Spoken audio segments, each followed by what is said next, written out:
नमस्कार। आइए सुनते हैं मुंशी प्रेमचंद जी की लिखी एक लघु बाल कहानी मिट्ठू। बंदरों के तमाशे तो तुमने बहुत देखे होंगे। मदारी के इशारों पर बंदर कैसी कैसी नकलें करता है, उसकी शरारतें भी तुमने देखी होंगी। तुमने उसे घरों के कपड़े उठाकर भागते देखा होगा। पर आज हम तुम्हें एक ऐसा हाल सुनाते हैं जिससे मालूम होगा कि बंदर लड़कों से भी दोस्ती कर सकता है। कुछ दिन हुए लखनऊ में एक सर्कस कंपनी आई थी। उसके पास शेर, भालू, चीता और कई तरह के और भी जानवर थे। उनके सिवा एक बंदर मिट्ठू भी था। लड़कों के झुंड रोज इन जानवरों को देखने आया करते थे। मिट्ठू ही उन्हें सबसे अच्छा लगता। उन्हीं लड़कों में गोपाल भी था।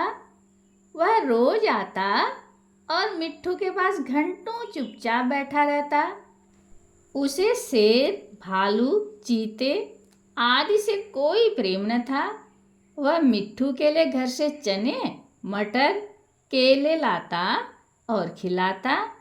मिट्ठू भी उससे इतना हिल गया था कि बगैर उसके खिलाए कुछ न खाता। इस तरह दोनों में बड़ी दोस्ती हो गई। एक दिन गोपाल ने सुना कि सर्कस कंपनी वहाँ से दूसरे शहर में जा रही है। यह सुनकर उसे बड़ा रंजी हुआ। वह रोता हुआ अपनी माँ के पास आया और बोला, अम्मा, मुझे एक अठन्नी दे दो, मैं जाकर मिट्ठू को खरीद लाऊं। वह न जाने कहाँ चला जाएगा, फिर मैं उसे कैसे देखूंगा। वह भी मुझे न देखेगा तो रोएगा।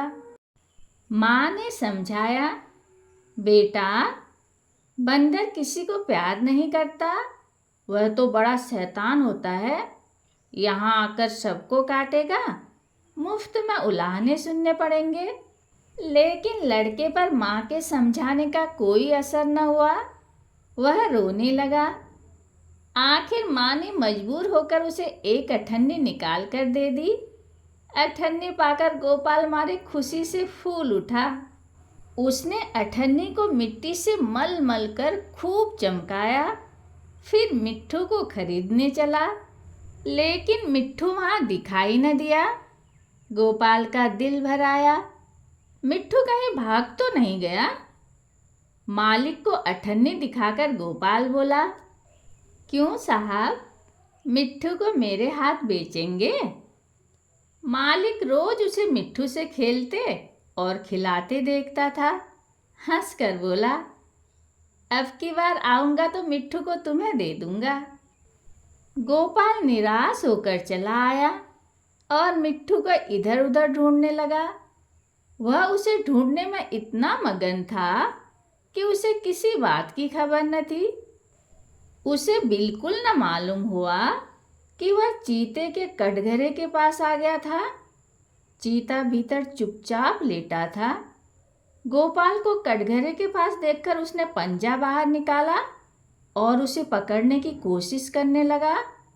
गोपाल तो दूसरी तरफ ताक रहा था। उसे क्या खबर थी कि चीते का पंजा उसके हाथ के पास पहुंच गया है। करीब था कि चीता उसका हाथ पकड़कर खींच ले कि मिट्ठू न मालूम कहाँ से आकर उसके पंजे पर कूद पड़ा और पंजे को दांतों से काटने लगा। चीते ने दूसरा पंजा निकाला और उसे ऐसा घायल कर दिया कि वह वहीं गिर पड़ा और जोर जोर से चीखने लगा। मिट्ठू की यह हालत देखकर गोपाल भी रोने लगा। दोनों का रोना सुनकर लोग दौड़े दौड़े आए और देखा कि मिट्ठू बेहोश पड़ा है और गोपाल रो रहा है। मिट्ठू का घाव तुरंत धोया गया और मरहम लगाया गया। थोड़ी देर में उसे होश आ गया। वह गोपाल की ओर प्यार की आंखों से देखने लगा, जैसे कह रहा हो कि अब क्यों रोते हो, मैं तो अच्छा हो गया। कई दिन तक मिट्ठू की मरहम पट्टी होती रही। और आखिर वह बिल्कुल अच्छा हो गया। गोपाल अब रोज आता और उसे रोटियां खिलाता। आखिर कंपनी के चलने का दिन आया। गोपाल बहुत रंजीदा था। वह मिट्ठू के कटघरे के पास खड़ा आंसू भरी आंखों से देख रहा था कि मालिक ने आकर कहा, अगर तुम मिट्ठू को पा जाओ तो उसका क्या करोगे? गोपाल ने कहा, मैं उसे अपने साथ ले जाऊंगा, उसके साथ साथ खेलूंगा, उसे अपनी थाली में खिलाऊंगा और क्या। मालिक ने कहा, अच्छी बात है, मैं बिना तुमसे अठन्नी लिए ही इसे तुम्हारे हाथ बेचता हूँ। गोपाल को जैसे कोई राज मिल गया। उसने मिट्ठू को गोद में उठा लिया, पर मिट्ठू नीचे कूद पड़ा और उसके पीछे पीछे चलने लगा। दोनों खेलते कूदते घर पहुँचे। कहानी सुनने के लिए धन्यवाद।